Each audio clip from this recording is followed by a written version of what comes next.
Hello friends, எல்லாருக்கும் வணக்கம். Welcome back to Pot To Plates Kitchen. நான் உங்கள் கிறிஸ்டி.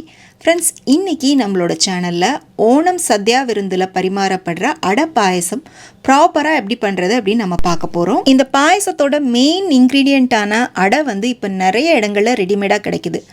இருந்தாலும் ஒரு சில இடங்களில் வெளிநாடுகளில் இருக்கவங்களுக்கு அப்படிலாம் கிடைக்கிறதில்ல.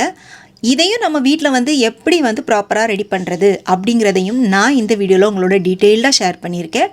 அதனால் வீடியோ முதலேருந்து கடைசி வரை ஸ்கிப் பண்ணாமல் பாருங்கள். பார்த்துட்டு உங்களுக்கு வீடியோ பிடிச்சிருந்துச்சு அப்படின்னா மறக்காமல் லைக் பண்ணுங்கள். வாங்க வீடியோக்குள்ளே போகலாம்.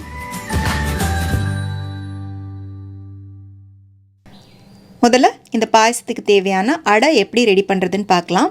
அதுக்கு பார்த்திங்கன்னா மெஷர்மெண்ட் கப்பில் ½ கப் மெஷர்மெண்ட் கப் இருக்கும் பார்த்திங்களா, அதாவது 125 ml கப், அந்த கப்புக்கு 1 கப் அளவுக்கு நான் பச்சரிசி எடுத்திருக்கேன். இது பார்த்திங்கன்னா ஒரு 100 கிராம் அளவுக்கு வருது. இப்போ பச்சரிசியை நல்லா கழுவிட்டு கண்டிப்பாக ஒரு 2 மணி நேரம் ஊற விட்டு எடுத்துக்கோங்க. நான் ஆல்ரெடி ஊற வச்சுருக்கேன். இப்போ இதை ஒரு மிக்சி ஜாருக்கு மாற்றிட்டு நம்ம அரைச்சி எடுத்துக்கலாம். மினிமம் 2 மணி நேரம் அரிசி கண்டிப்பாக ஊறி இருக்கணும். இப்போ மிக்சி ஜாருக்கு மாற்றிட்டேன். இது கூட கொஞ்சமாக தண்ணி சேர்த்துட்டு இதை நம்ம அரைச்சி எடுத்துக்கலாம். இப்போ பார்த்திங்கன்னா ஊற வச்ச பச்சரிசியை அரைச்சாச்சு. பாருங்கள், இதோட கன்சிஸ்டன்சி தோசை மாவை விட கொஞ்சம் உங்களுக்கு தண்ணியாக இருக்கணும். அந்த பக்குவத்துக்கு அரைச்சிக்கோங்க. அதே மாதிரி அரிசி முழுசாக இல்லாமல் நல்லா மையாக அரைச்சிக்கோங்க. இப்போ இது கூடவே நான் கொஞ்சமாக உப்பு சேர்த்துருக்கேன். 1/4 டீஸ்பூனுக்கும் கம்மியான அளவில் தான் நான் உப்பு சேர்த்துருக்கேன். உப்பு சேர்த்துட்டு நல்லா கலந்து விட்டுக்கலாம். இப்போ இந்த மாவு ரெடி பண்ணுனா உடனே நம்ம அடை ரெடி பண்ணிக்கலாம். புளிக்க வைக்கணும் அப்படின்லாம் அவசியம் இல்லை.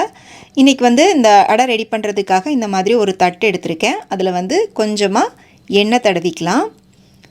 ட்ரெடிஷ்னலாக பார்த்திங்கன்னா வாழை இலையில் இந்த மாவை ஊற்றி அதை சுருட்டி கட்டி தண்ணியில் போட்டு வேக வச்சு அடை பண்ணுவாங்க. பட் நான் இன்றைக்கி எல்லோரும் பண்ணுற மாதிரி ரொம்ப சிம்பிளாக நான் தட்டில் உங்களுக்கு செஞ்சு காமிக்கிறேன். இது சீக்கிரமாகவும் உங்களுக்கு பண்ணிடலாம்.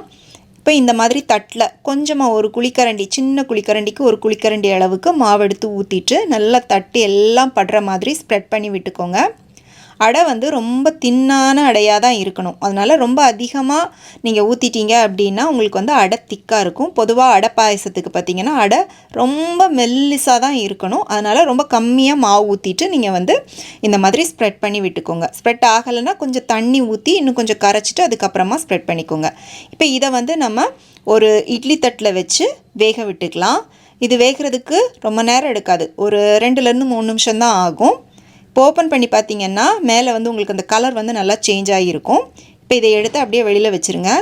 வெளியில் ஒரு நிமிஷம் வச்சுட்டு நீங்கள் இதை அப்படியே அந்த தட்டிலேருந்து எடுத்தீங்க அப்படின்னா அழகாக உங்களுக்கு பிரிஞ்சு வரும். இல்லை அப்படின்னா கொஞ்சம் தண்ணி தெளிச்சிட்டு நீங்கள் எடுத்துக்கலாம். பாருங்கள் எவ்வளோ அழகாக பிரிக்க வருது பார்த்திங்களா. இப்போ இதை நம்ம அப்படியே பிரித்து எடுக்காமல் நம்ம தட்டில் வச்சே கட் பண்ணி எடுத்துக்கலாம். அடை பார்த்திங்கன்னா உங்களுக்கு என்ன சைஸ்க்கு வேணுமோ அந்த சைஸுக்கு நீங்கள் கட் பண்ணிக்கோங்க. ஒரு சிலருக்கு ரொம்ப குட்டி குட்டியாக அடை இருந்தால் தான் பிடிக்கும். அப்படின்னா நீங்கள் சின்ன சின்னதாக கட் பண்ணிக்கோங்க. இல்லை அப்படின்னா இந்த சைஸ்க்கு கட் பண்ணிக்கோங்க. இப்போ பாருங்கள் அழகாக பிரிக்க வருது. இப்போ இதை நம்ம ஒரு கரண்டியை வச்சுட்டு இந்த மாதிரி எடுத்தோம் அப்படின்னா அழகாக அந்த தட்டில் இருந்து பிரிஞ்சு வந்துடும். ஏன்னா நம்ம எண்ணெய் தடவிருக்கோம் பார்த்திங்களா, அதனால் ஒட்டாமல் அழகாக வந்துடும். ஒரு 2 தட்டு வச்சுட்டு நீங்கள் மாற்றி மாற்றி அடை ஊற்றி எடுத்தீங்க அப்படின்னா ஒரு 10 நிமிஷத்தில் நீங்கள் ரெடி பண்ணிடலாம். பாருங்கள் எவ்வளோ தின்னாக இருக்குது பாருங்கள். இந்த அளவுக்கு நீங்கள் தின்னாக நீங்கள் ரெடி பண்ணிக்கோங்க. இப்போ அடைய தட்டில் இருந்து பிரித்து எடுத்ததும் ஒரு பாத்திரத்தில் நல்லா கொஞ்சம் சில்லுன்னு இருக்கிற தண்ணியில் ரூம் டெம்பரேச்சரில் இருக்கிற தண்ணி வச்சுட்டு அது உள்ளே போட்டு வச்சுக்கோங்க. பாயசம் பண்ணுறதுக்கு முன்னால் ஒரு 2 தண்ணி மாற்றி இதை வாஷ் பண்ணிவிட்டு அப்புறமா பாயசம் பண்ணுங்கள். இல்லை நீங்கள் நாளைக்கு பாயசம் பண்ண போகிறீங்க அப்படின்னா இன்றைக்கி அடை ரெடி பண்ணி இப்படியே இந்த மாதிரி தண்ணியிலே வச்சு நீங்கள் ஃப்ரிட்ஜில் வச்சுட்டு நீங்கள் நாளைக்கு பண்ணிங்கன்னா எதுவும் ஆகாது. இப்போ அடுத்த ஸ்டெப் பாயசத்துக்கான வெல்ல கரைசல் ரெடி பண்ணிக்கலாம். வெல்லம் பார்த்திங்கன்னா இந்த பாயசத்துக்கு நல்ல டார்க்கான கலரில் இருக்கிற வெல்லம் எடுத்திங்க அப்படின்னா பாயசத்தோட கலரும் நல்லாயிருக்கும், டேஸ்ட்டும் நல்லாயிருக்கும். இப்போ பார்த்திங்கன்னா நம்ம எந்த கப்பில் அரிசி இழந்தோமோ அதே கப்புக்கு 2 கப் அளவுக்கு வெல்லம் எடுத்துக்கலாம். வெல்லம் எடுத்துட்டு 2 கப் அளவுக்கு தண்ணி அது கூட சேர்த்துட்டு இந்த வெல்லத்தை நம்ம கரைச்சி எடுத்துக்கலாம். இதுக்கு பாகுப்பதம் எதுவுமே கிடையாது. அந்த வெல்லம் நல்லா கரைஞ்சி இந்த மாதிரி கொதி வந்ததும் அடுப்பு ஆஃப் பண்ணிட்டு இறக்கி வச்சுருங்க.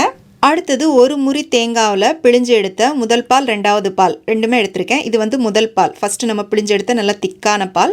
அடுத்தது வந்து கொஞ்சம் தண்ணி சேர்த்துட்டு ரெண்டாவது பிழிஞ்சு எடுத்த பால் வந்து நான் எடுத்து வச்சுருக்கேன். இந்த மாதிரி முதல் பால், ரெண்டாவது பால்னு நீங்கள் வந்து தனியாக பிரித்து எடுத்துக்கோங்க. இப்போ வந்து நம்ம பாயசம் வந்து ரெடி பண்ணலாம். அதுக்கு கடாயில் ஒரு 3 டேபிள் ஸ்பூன் அளவுக்கு நெய் ஊற்றிட்டு அதில் கொஞ்சமாக நல்லா பல்லாக நறுக்கின தேங்காய் போட்டு வறுத்து எடுத்துக்கலாம். தேங்காய் வந்து நல்லா கொஞ்சம் செவந்து வந்ததும் அதை வந்து எடுத்து வேறு பிளேட்டுக்கு மாற்றி வச்சுக்கோங்க. இப்போ அதே நெய்யில் நம்ம வந்து கொஞ்சம் முந்திரி பருப்பு போட்டுட்டு வறுத்துக்கலாம். முந்திரி பருப்பும் லைட்டாக ப்ரௌன் ஆகி வரும்போது அது கூடவே கொஞ்சம் திராட்சையும் போட்டுட்டு வறுத்துக்கோங்க. முந்திரி திராட்சை ரெண்டும் வறுப்பட்டதும் எடுத்து தனியாக வச்சுக்கோங்க. இப்போ முந்திரி திராட்சை வறுத்த அதே நெய்யில் நாம் ரெடி பண்ணி வச்சுருக்கோம் பார்த்தீங்களா வெள்ளை கரைசல், அதை வந்து இது கூட சேர்த்துக்கோங்க. சேர்த்துட்டு கூடவே நம்ம ரெடி பண்ணி வச்சுருக்கிற அடையையும் வந்து போட்டுக்கோங்க. வெல்லம் வந்து தூசியாக இருக்கிற வெல்லம் அப்படின்னா நீங்கள் வந்து வடிகட்டிட்டு சேர்த்துக்கோங்க. சேர்த்துட்டு நல்லா வந்து கலந்து விட்டுக்கோங்க. இப்போ இது வந்து நல்லா கொதித்து உங்களுக்கு வந்து கொஞ்சம் வந்து கன்சிஸ்டன்சி வற்றி வரணும். பாருங்கள், இப்போ வந்து நல்லா கொதிச்சிருச்சு. ஒரு 5 நிமிஷம் நான் வந்து ஹை ஃப்ளேமில் வச்சேன். நல்லா கொதித்து கன்சிஸ்டன்சி வந்து கொஞ்சம் திக்காகி வந்திருக்கு. இந்த ஸ்டேஜில் நம்ம வந்து ரெண்டாவது எடுத்த அந்த கொஞ்சம் தண்ணியாக இருக்கிற பால், தேங்காய் பால் இருக்குது பார்த்தீங்களா, அதை வந்து ஊற்றிக்கோங்க. இது வந்து பார்த்திங்கன்னா ஒரு 250 ml அளவுக்கு இருக்குது. இப்போ ஊற்றிட்டு நல்லா கலந்து விட்டுட்டு இதுவுமே நல்லா கொதித்து கொஞ்சம் வந்து வற்றி வரணும். இப்போ பார்த்திங்கன்னா உங்களுக்கு தெரியும் அதோட கலரும் சேஞ்ச் ஆகியிருக்கு. அதோட கன்சிஸ்டன்சியும் பார்த்திங்கன்னா வந்து உங்களுக்கு நல்லா கொஞ்சம் திக்காகி வந்திருக்கு. இப்போ என்ன பண்ணோம் அப்படின்னா நம்ம எடுத்து வச்ச அந்த முதல் பால், திக்கான பால் இருக்குது பார்த்திங்களா, அதை வந்து இதில் வந்து ஊற்றிடலாம். இதுவும் வந்து 250 ml அளவுக்கு இருக்குது. ஊற்றிட்டு கூட வாசனைக்கு நான் வந்து கொஞ்சமாக சர்க்கரையில் ஏலக்காய் வந்து பவுட்ரு பண்ணி வச்சுருக்கேன், அதை வந்து போட்டுடலாம். வேணும்னா நீங்கள் வந்து கொஞ்சம் சுக்கு கூட வந்து போட்டுக்கலாம். போட்டு நல்லா கலந்து விட்டுக்கோங்க. இப்போ இந்த முதல் பாலை ஊற்றிட்டு ரொம்ப நேரம் நம்ம வந்து கொதிக்க விடக்கூடாது. ஜஸ்ட் அது வந்து சேர்ந்து ஒரு கொதி வர ஆரம்பித்ததும் நம்ம வறுத்து வச்சுருக்கிற முந்திரி, திராட்சை, தேங்காய் எல்லாத்தையும் சேர்த்து நல்லா கலந்து விட்டுட்டு நம்ம வந்து அடுப்புலேருந்து இறக்கிடலாம். இந்த பாயசம் ஆறும்போது பார்த்திங்கன்னா இன்னுமே இதோட கன்சிஸ்டன்சி இன்னும் கொஞ்சம் வந்து உங்களுக்கு நல்லா திக்காகி வரும். அவ்வளோதான், நல்ல தித்திப்பான சுவையில் நம்மளுடைய ஓணம் ஸ்பெஷல் அடை பாயசம் சூப்பராக ரெடி ஆயிருச்சு. இதை பரிமாறும்போது இது கூட ஒரு வாழைப்பழமும் அப்பளமும் சேர்த்து பரிமாறுங்க. அதோடு சேர்த்து சாப்பிடும்போது டேஸ்ட் வேறு லெவலில் இருக்கும். கண்டிப்பாக ட்ரை பண்ணிவிட்டு எப்படி இருந்துச்சுன்னு உங்களுடைய கருத்துக்களை எனக்கு கீழே கமெண்ட் செக்ஷனில் சொல்லுங்கள். ரெசிபி பிடிச்சிருந்தா லைக் பண்ணிவிட்டு ஃப்ரெண்ட்ஸ் அண்ட் ஃபேமிலிக்கு ஷேர் பண்ணுங்கள். மீண்டும் வேறொரு ரெசிபியோடு சந்திக்கிறேன். நன்றி, வணக்கம்.